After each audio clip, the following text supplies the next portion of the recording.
میرے دینی، ملی، تاریخی، سیاسی اور عمرانی فکر کا خلاصہ،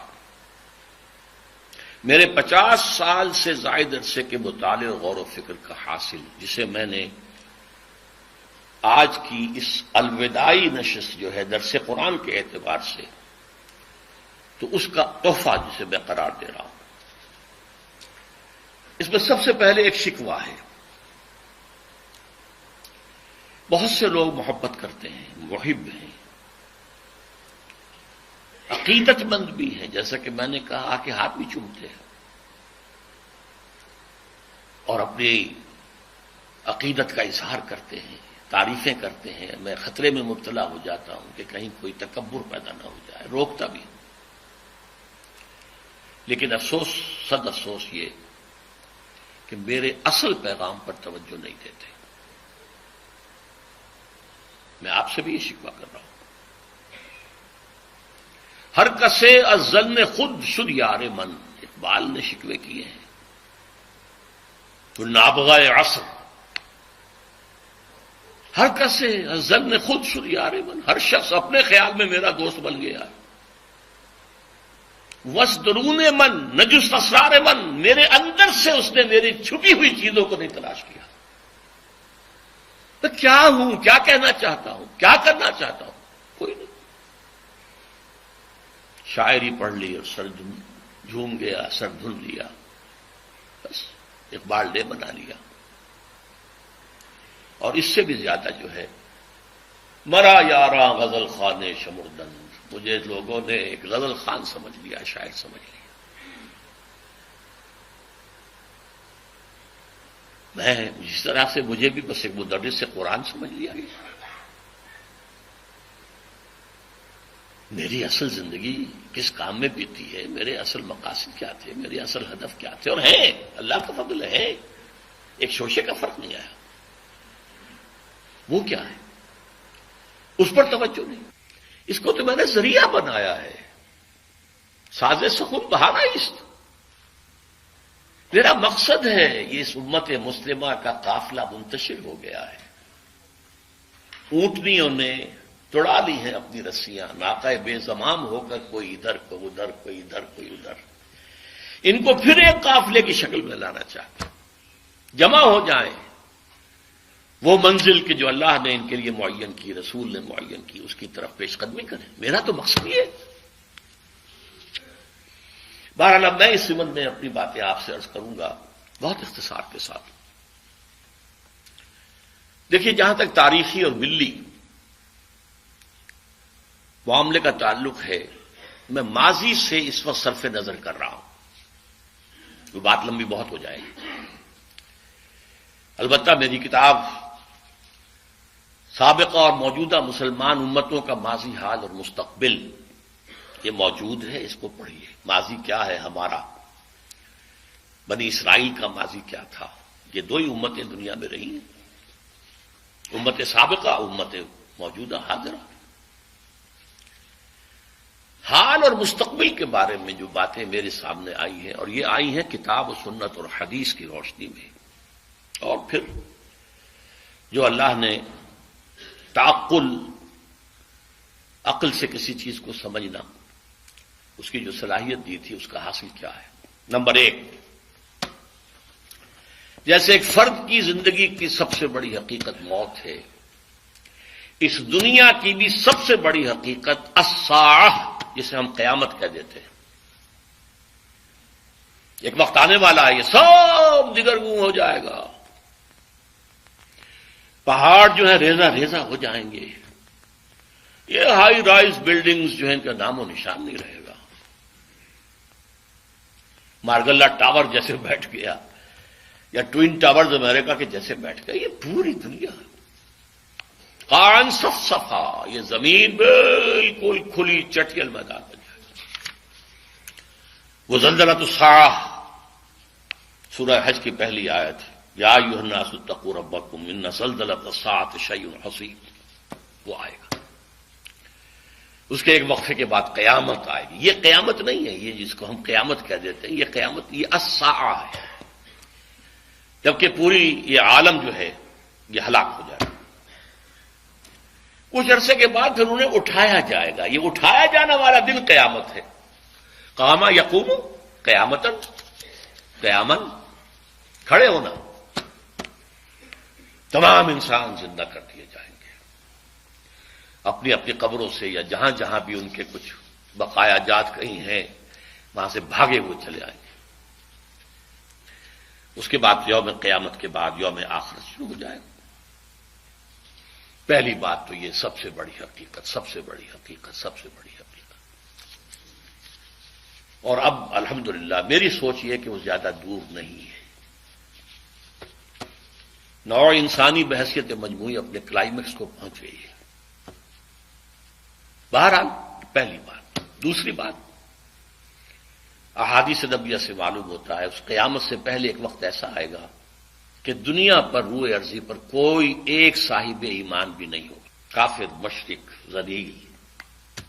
صاحب ایمان جو ہے ایک خاص وقت میں ایک خاص ہوا چلے گی جو ان کے دلوں میں سے ایمان کو نکال کر لے جائے گی. ان کی انتقال ہو جائے گا ان کا. اور قیامت کا زلزلہ جو ہے وہ اہل ایمان پر نہیں آئے گا بلکہ صرف کفار و مشرکین پر آئے گا. اس سے پہلے ایک دور ہے جبکہ پورے کرۂ ارضی پر اللہ کا دین نافذ ہوگا، قائم ہوگا. خلافت علی منہاج النبوہ کا نظام قائم ہوگا. یہ گویا کہ کلائمیکس ہوگا انسان کا. انسان کو بنایا گیا تھا خلیفۃ اللہ فی الارض. یہ خلیفۃ اللہ فی الارض اور یہ خلافت اللہ فی الارض جو ہے یہ پوری دنیا پر جب پورے عرض پر قائم ہو جائے گی تو وہ انسان کا کلائمیکس، آدم کا کلائمیکس. یہ ہونا ہے، ہو کر رہنا ہے. اگرچہ ابھی ہم نہیں سوچ سکتے کہاں سے ہو جائے گا، کدھر سے ہو جائے گا. حالات تو بہت خراب ہے، بہت خراب ہے، بہت خراب ہے. ہماری کوئی حیثیت نہیں، پرے کہا کے برابر نہیں، لیکن ہونا ہے. یہ خبر دی ہوئی ہے محمد الرسول اللہ کی صلی اللہ علیہ وسلم وہو الصادق المصدوق. یہ میرے خطبات خلافت نامی کتاب کے اندر سے یہ چیزیں آپ پڑھ سکتے ہیں پوری. البتہ اس سے پہلے امت مسلمہ پر اللہ کے عذاب کے بہت بڑے بڑے شدائد ابھی آنے ہیں. قیامت اس سے پہلے ایک دور کے زمین پر اللہ اللہ کرنے والا ایک بھی نہیں بچے گا. یہ حدیث کے الفاظ ہیں. ان کو پہلے ہی موت دے دی جائے گی، بڑی سہل موت. اس سے پہلے پوری دنیا میں اللہ کے دین کا غلبہ، اللہ کی حکومت، خلافت علی منہاج النبوت. اس سے پہلے کا دور جو ہے جس میں ہم ہیں اس وقت، یہ مسلمانوں کے لیے شدائد، مصائب، ذلت، مسکنت، ضعف، بے وقری، بے حیثیتی، کم ہمتی، بے حمیتی، بے غیرتی کا دور ہے. یہ دور شروع تو ہو چکا ہے کئی صدیوں سے.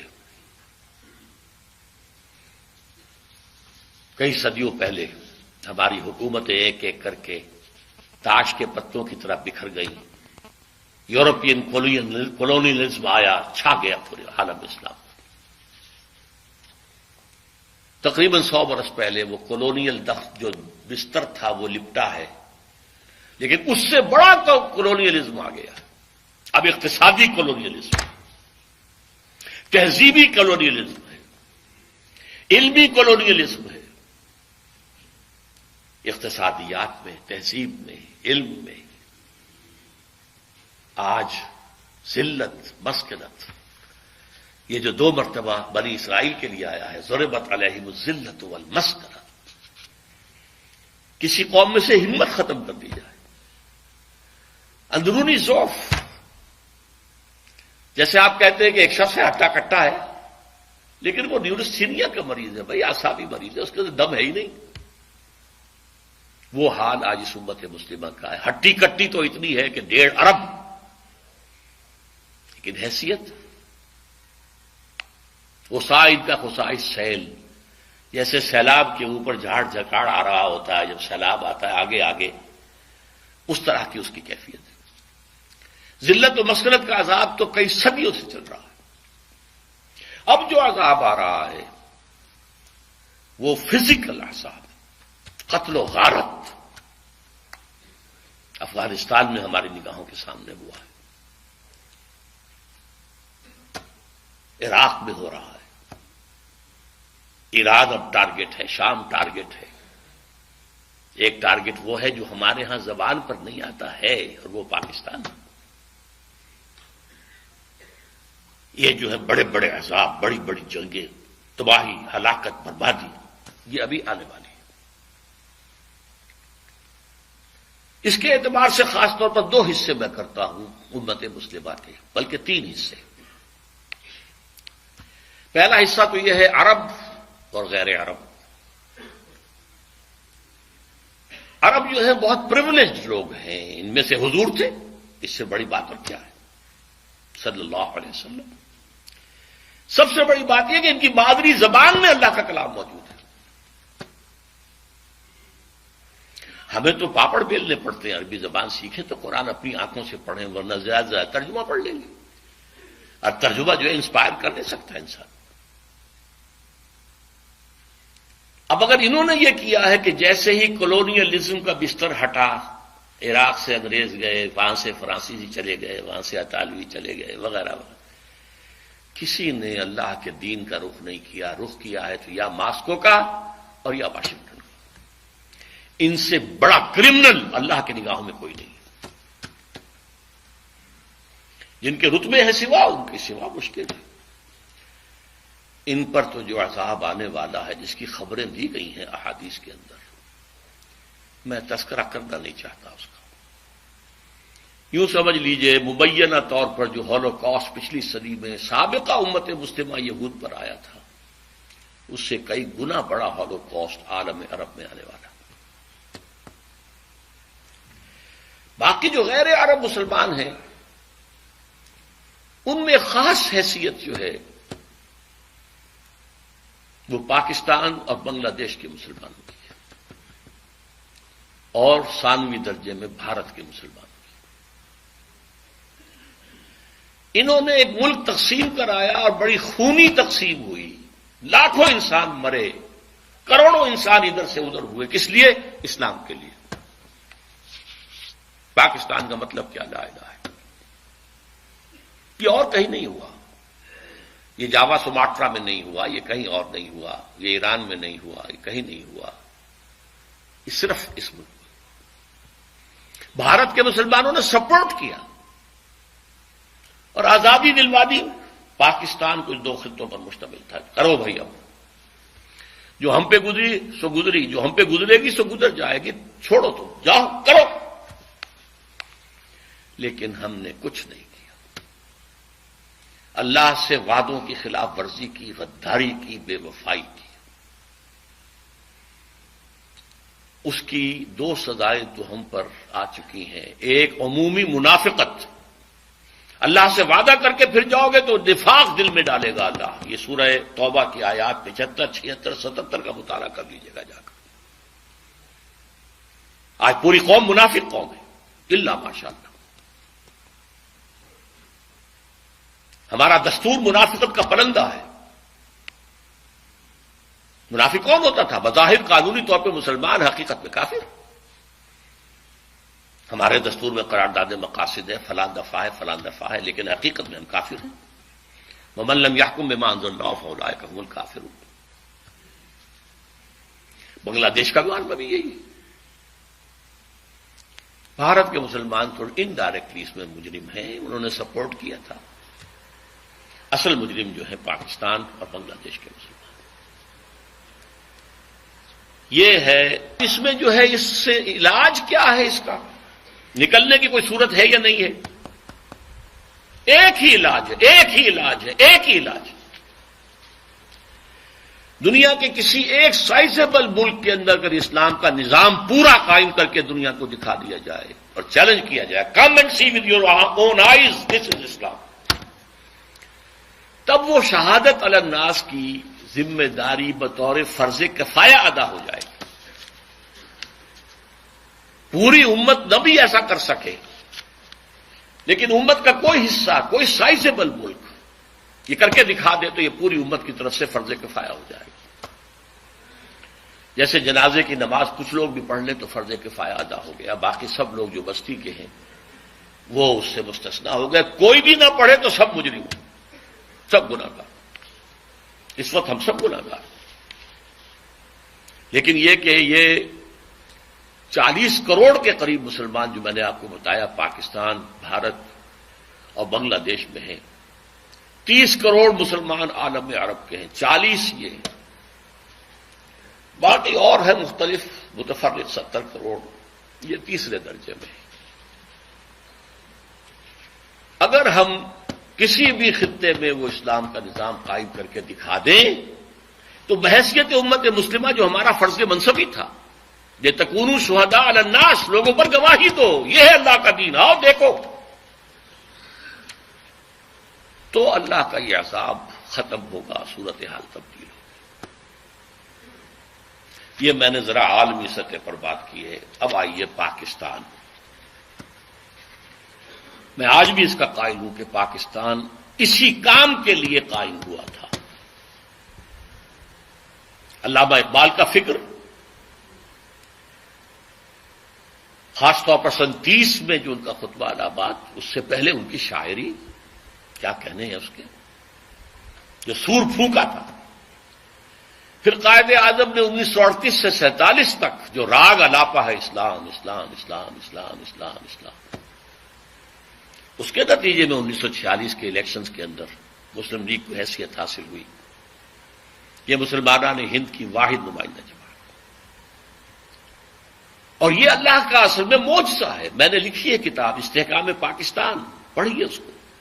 میں کہتا ہوں پاکستان کا قیام ایک معجزہ ہے. معجزہ کیوں ظاہر ہوا کہ ہم نے کہا تھا اے اللہ ہمیں آزادی دے ہندو سے اور انگریز سے، تو ہم تیرے دین کا بول بالا کریں، خلافت راستہ کا نظام دنیا کو ایک دفعہ پھر دکھا دیں.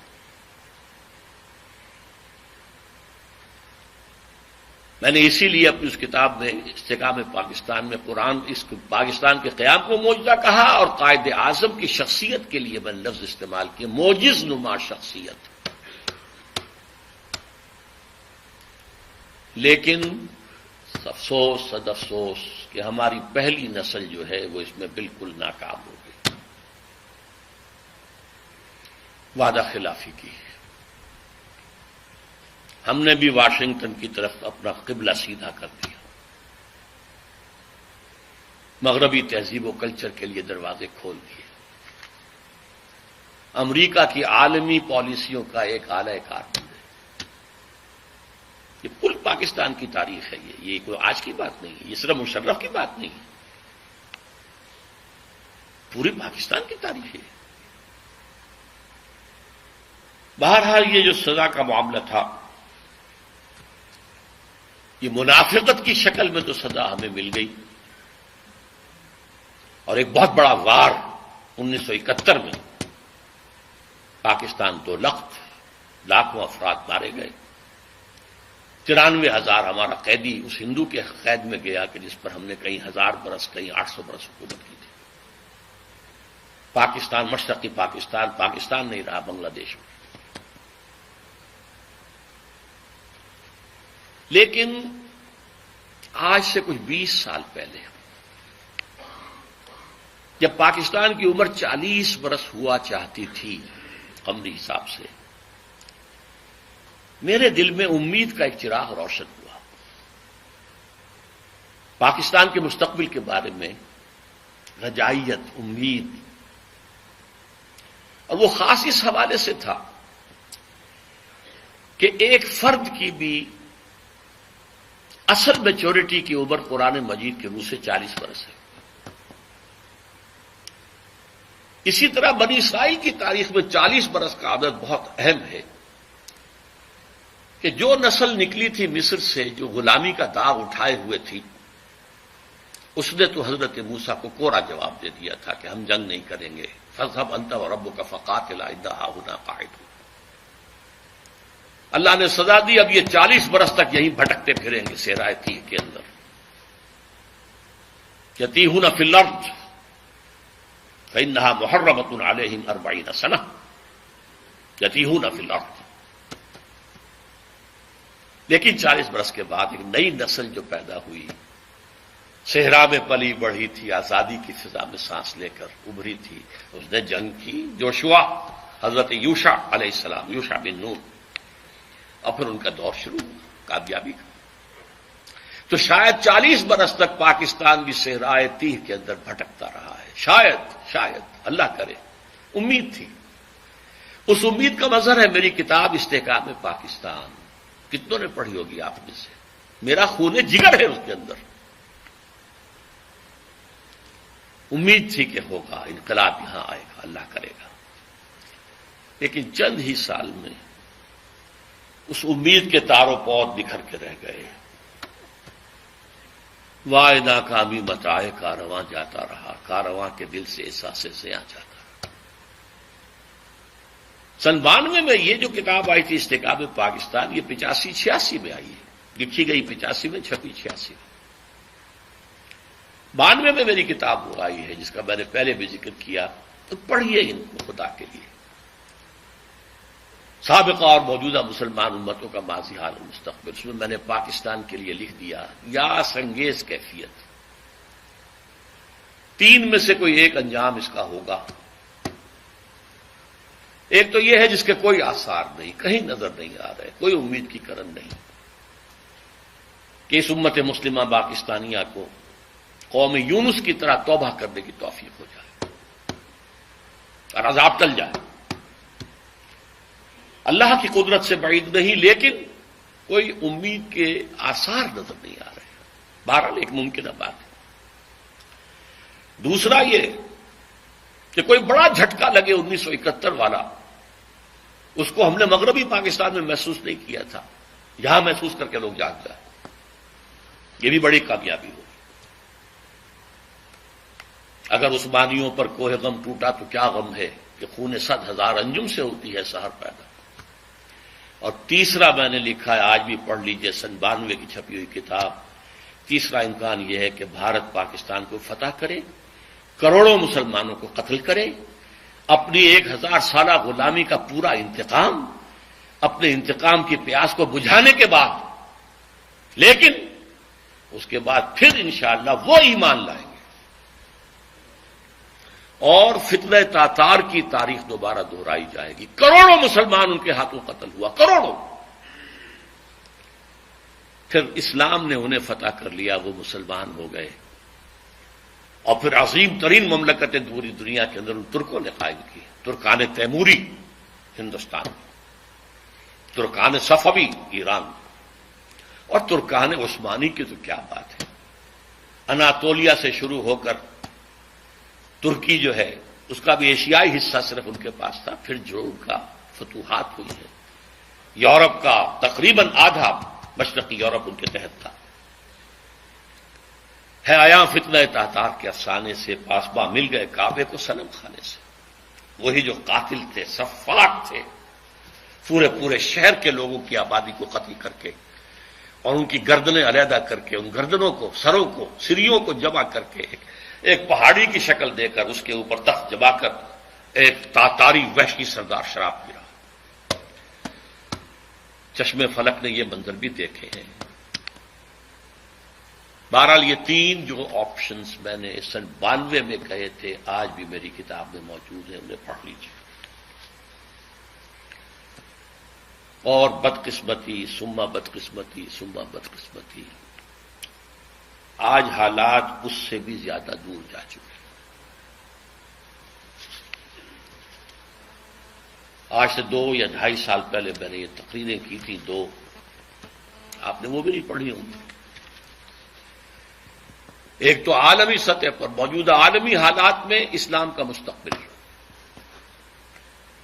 اور ایک پاکستان کے وجود کو لاحق خطرات و خدشات۔ حالانکہ اس کے لیے جو تقریر کا میں نے اشتہار دیا تھا اس میں عنوان کچھ اور تھا۔ کیا پاکستان کے خاتمے کی الٹی گنتی شروع ہو چکی ہے؟ ہاں، اس وقت مجھ پر خاصی مایوسی کا غلبہ ہے پاکستان کے مستقبل اور وجود کے بارے میں۔ 3 سال پہلے کی بات جو کہ تو قائم تھی، اس میں کوئی فرق نہیں پڑا۔ معنن پاکستان ختم ہو چکا ہے، ایک انڈیپینڈنٹ ساورن اسٹیٹ کی حیثیت نہیں رہی ہے. آپ اب اس وقت جو ہے امریکہ کے لے پالک ہیں. اللہ اللہ خیر سکتا. شروع سے جو چیز چلی آ رہی تھی وہ اب اپنے کلائمیکس کو پہنچ چکی. بش صاحب کیا کر کے گئے ہیں؟ کشمیر بھول جاؤ، ذکر بھی نہیں. نہ انڈیا میں ذکر کیا نہ یہاں کیا. ابھی تمہیں اور بہت کچھ کرنا ہے. بھارت سے معاہدہ ہوا ہے، تم سے نہیں ہو سکتا. بھارت بہت بڑی ہے. آج سے کوئی 40 سال قبل میں بڑے بھائی کے ساتھ مشرقی پاکستان تھا اس وقت، 67-68 کی بات کر رہا ہوں، سیر کے لیے گئے تھے. میرے ایک ہمنان اسرار الحق صاحب وہاں پہ چیف انجینئر تھے پاک PWD کے. انہوں نے دعوت دی تھی، آپ میں یہاں ہوں سیر کرا دوں. ڈھاکہ اور مختلف جگہیں، چٹاگانگ، چوٹوگرام جسے کہتے ہیں. وہاں ایک ملاقات میں اسرار الحق صاحب نے، وہ اب امریکہ جا چکے ہیں، وہیں کیا بات ہو گئی، پہنچی وہیں ایک خاص جہاں کا خبیر تھا. انہوں نے ایک جملہ کہا جس پر مجھے بہت پیش آیا تھا. جملہ سنیے. India is a very great country and Pakistan is only a nuisance to it. انگریزی دان لوگوں نے تو سمجھ لیا ہوگا. بھارت ایک بہت بڑا ملک ہے اور پاکستان اس کے لیے تھوڑی سی سرگرانی کا باعث ہے، بس ختم. آج یہ جملہ 100% آپ کے نگاہوں کے ساتھ، اگر آنکھیں بند کیے رکھیں تو اور بات ہے، اگر حالات کے رخ کو نہ پہچاننا چاہیں تو لگے رہے اپنے دھندوں میں، کاروبار میں. اللہ اللہ خیر سلام. ورنہ صورتحال یہ پیش آ چکی ہے. الٹی گنتی شروع ہو چکی ہے. لیکن اس سب کے باوجود ابھی امید کا چراغ میرا گل نہیں ہوا. مدھم پڑ گیا ہے، ٹمٹما رہا ہے. لیکن میرا ایک جو امید کا سہارا ہے وہ 400 برس کی تاریخ ہے بھارت کی، ہندوستان کی، جس کے کوئی منطقی تقاضے نظر آتے ہیں. اور مستقبل کی پیشین گوئیاں ہیں محمد رسول اللہ صلی اللہ علیہ وسلم.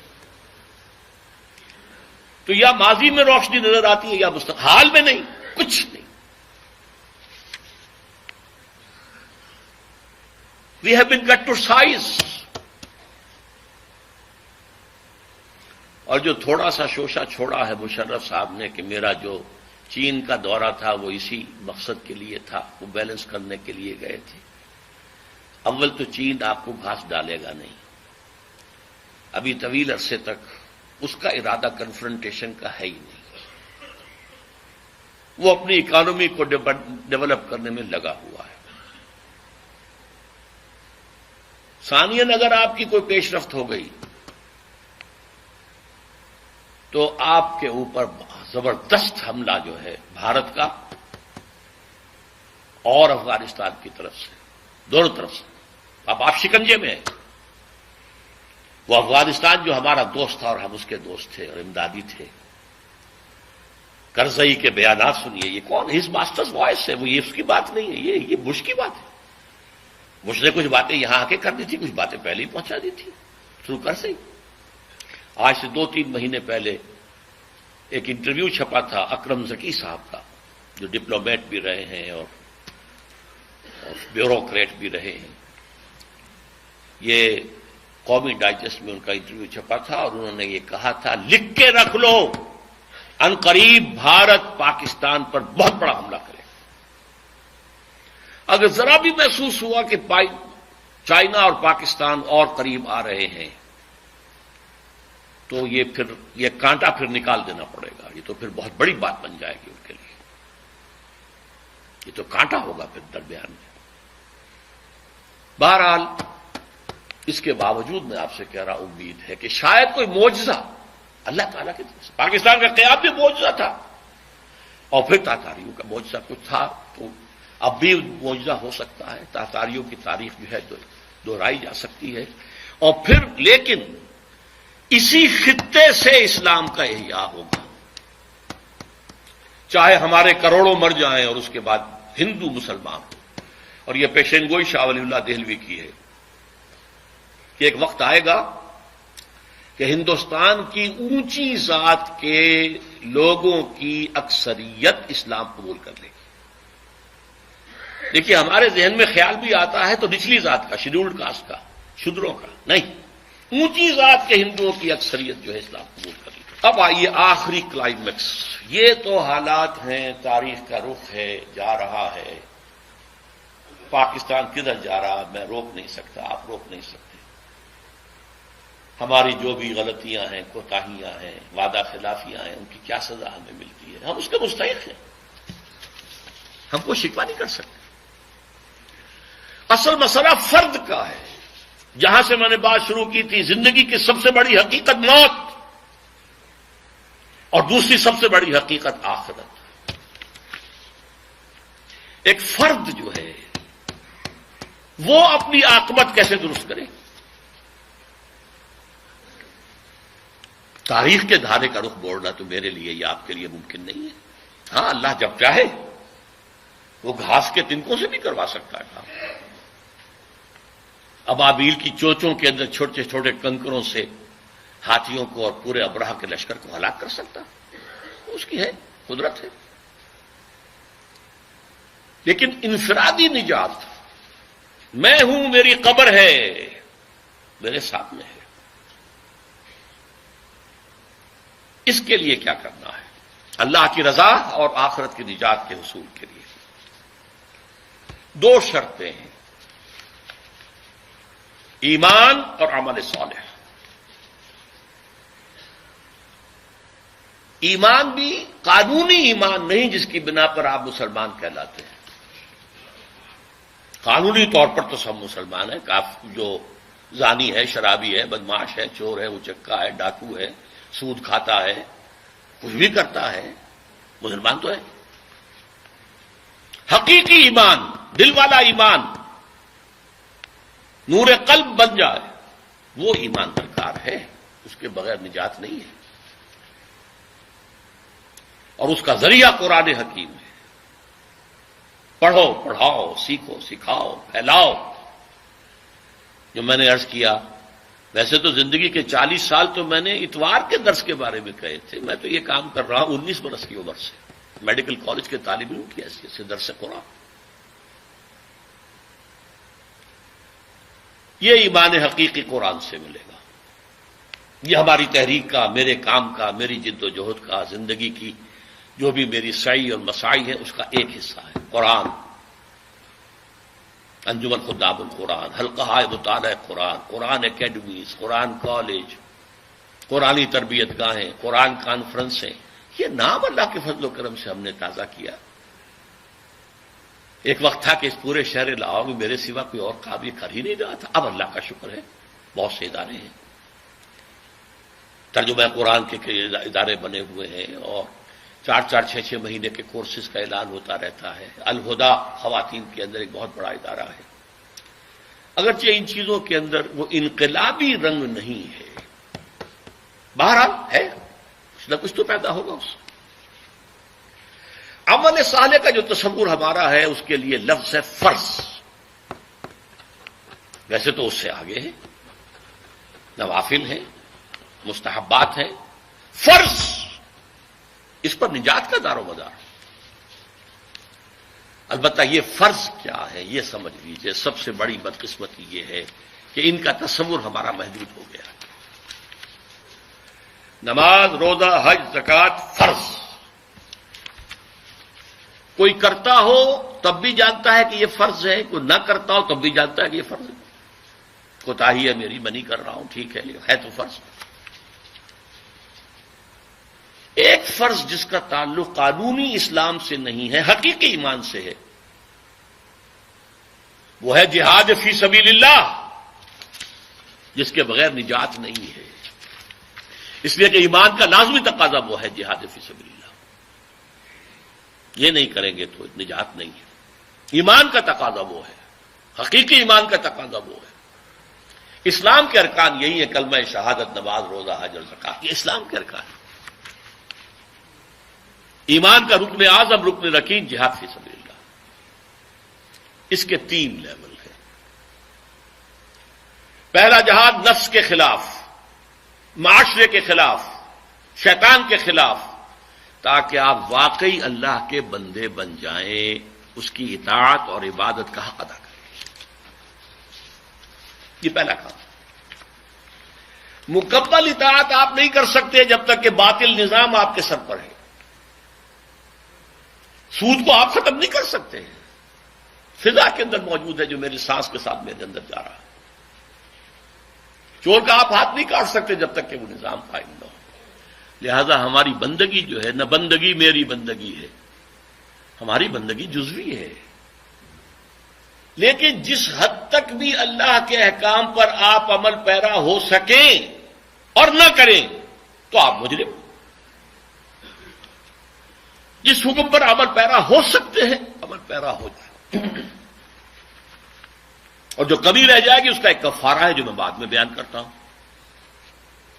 پہلا فرض یہ ہے، اسی میں نماز آ گئی، روزے آ گیا، حج آ گئی، زکوٰۃ آ گئی، حرام خوری سے بچنا آ گیا، حلال پر اکتفا کرنا آ گیا، ساری چیزیں آ جائیں گی۔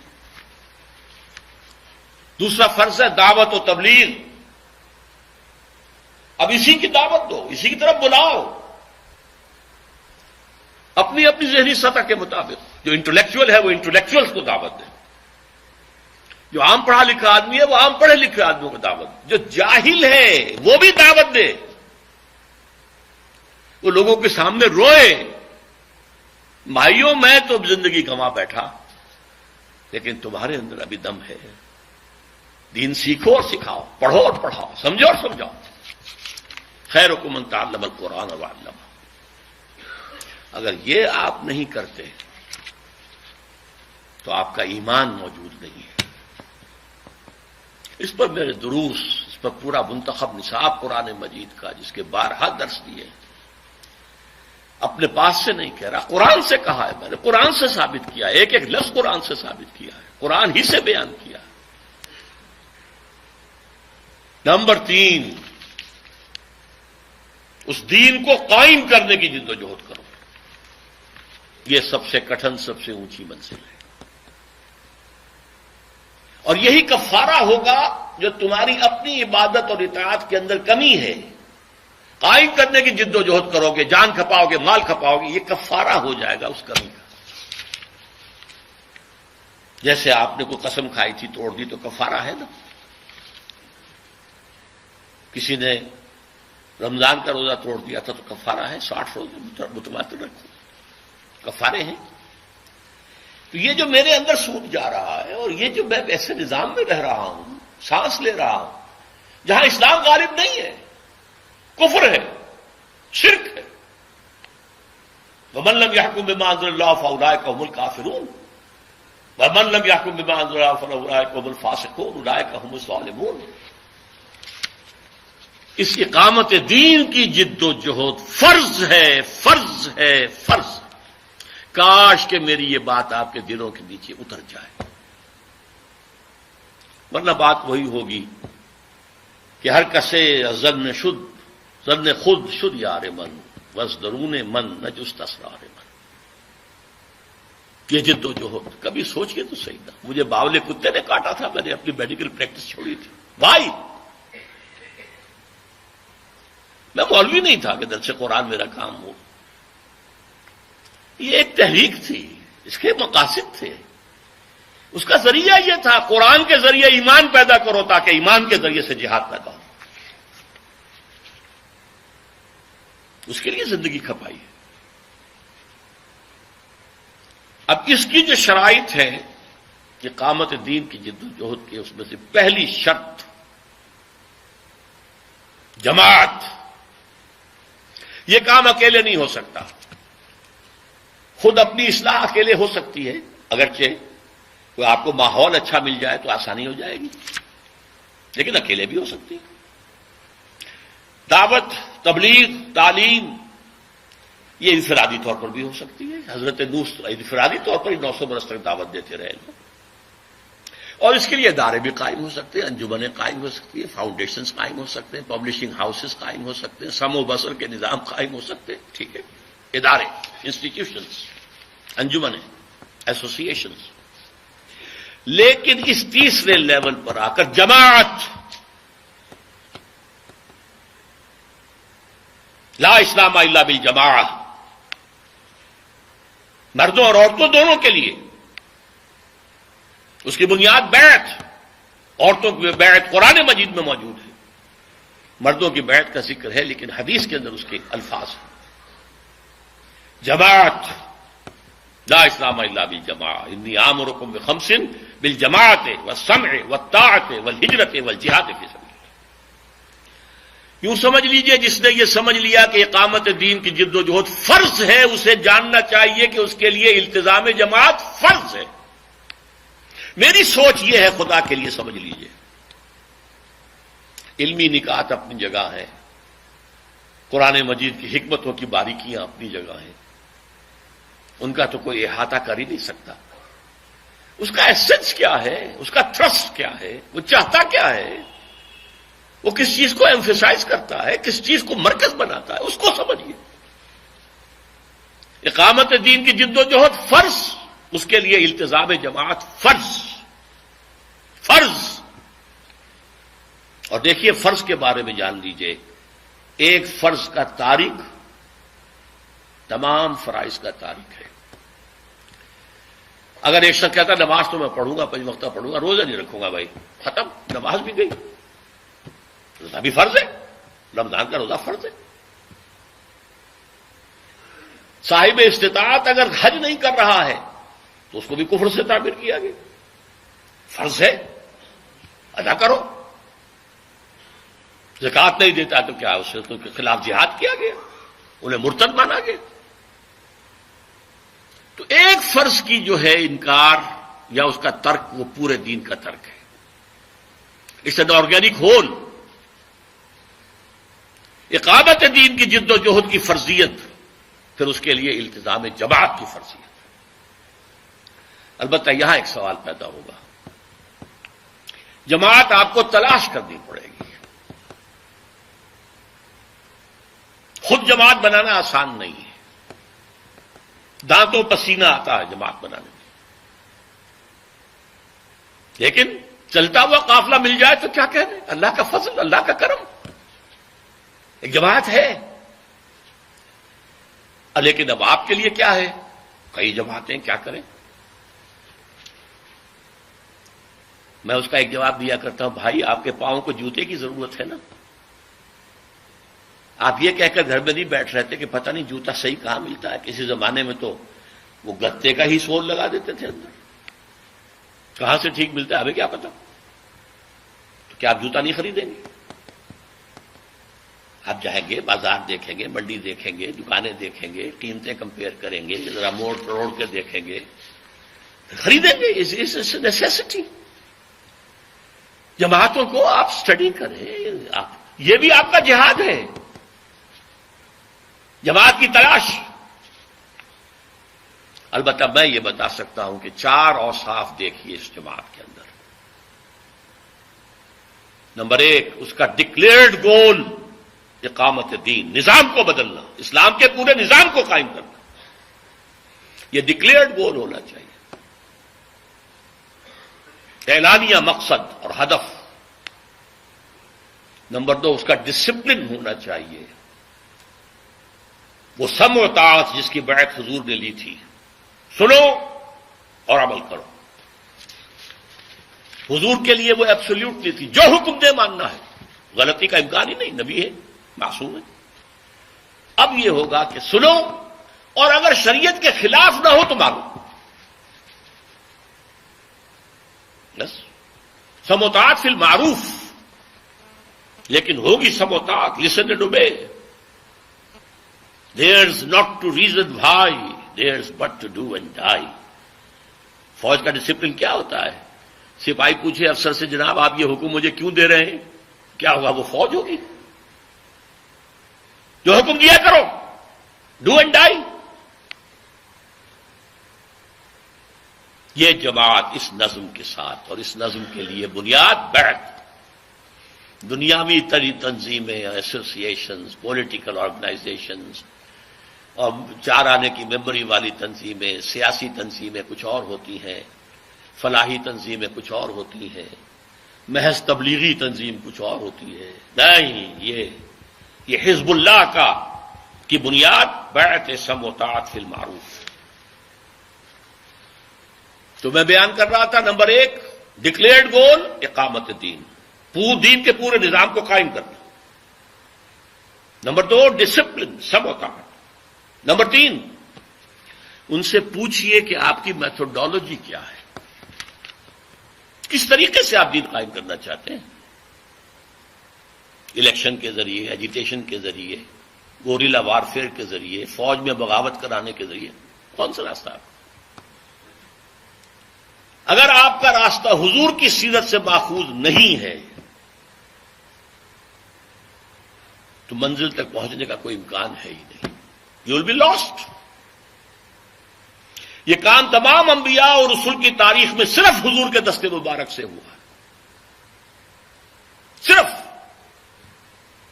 اب بھی ہونا ہے، جس کی خبر میں آپ کو دے چکا ہوں، پوری دنیا پر ہونا ہے، کہیں سے شروع ہوگا پھر پوری دنیا تک پھیلے گا۔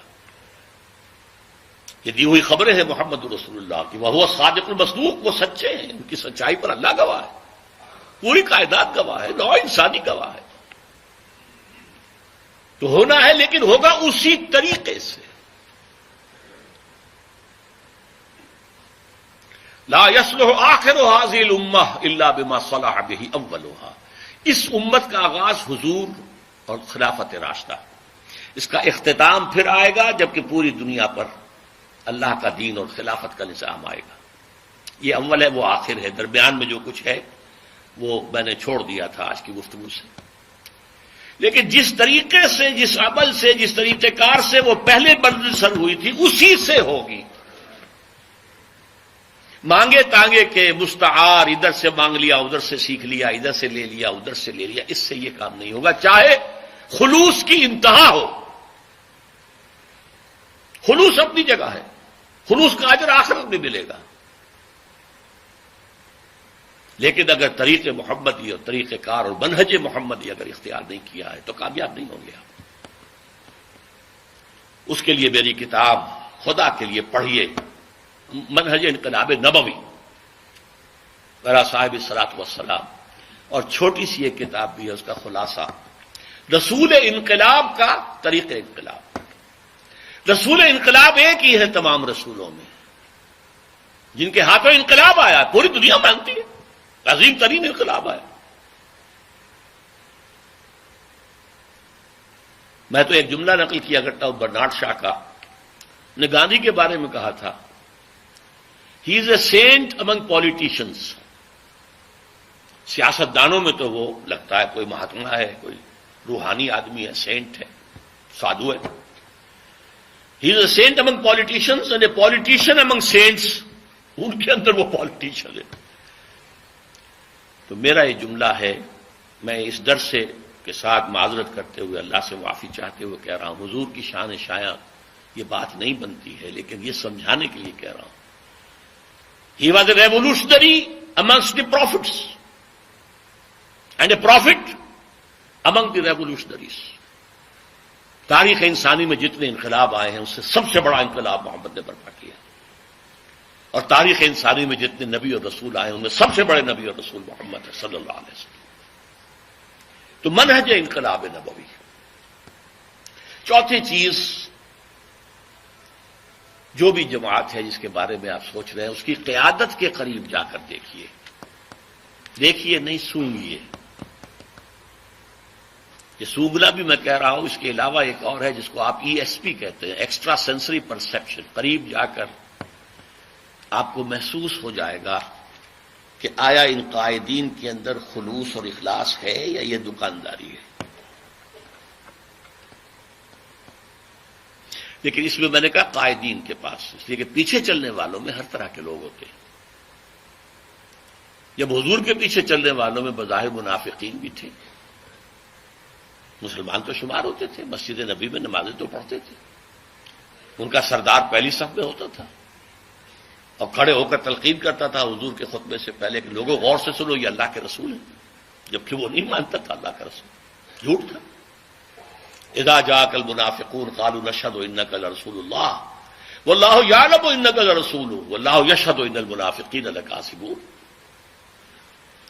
تو چوتھی چیز یہ ہے کہ سونگھیے۔ یہ چار چیزیں اگر کسی جماعت میں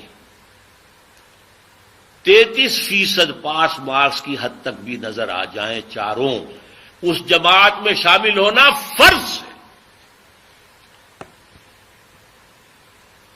میں فرض کے لفظ کی تکرار کر رہا ہوں، خدا کے لیے with all emphasis at my command جو میں بات کہہ رہا ہوں، یہ میرا الوداعی خطاب ہے، میرا تحفہ ہے جو میں دے رہا ہوں۔ مختصر الفاظ میں وہ باتیں کہہ رہا ہوں جو میری بڑی بڑی کتابوں میں لکھی ہوئی، جو 2-2 ڈھائی گھنٹے کی تقریروں میں ایک ایک موضوع پر بات ہوئی ہے، میں نے آج سب کو ان کو جمع کیا۔ بہرحال اگر تو جماعت مل جائے تو اسے اپنے لیے نعمت سمجھیے، اللہ کا فضل سمجھیے، اللہ کا کرم سمجھیے۔ یہ الفاظ میں نے 1954 کے آخر میں جماعت اسلامی کی رکنیت کی درخواست دیتے ہوئے لکھی تھی کہ میں جماعت اسلامی کے وجود کو اپنے لیے ایک بہت بڑی نعمت سمجھتا ہوں کہ قافلہ چل رہا ہے جس میں میں شامل ہو کر اپنے دینی فرائض بشمول اقامت دین کی جد و جہد کے اس کی ادائیگی کر سکتا ہوں۔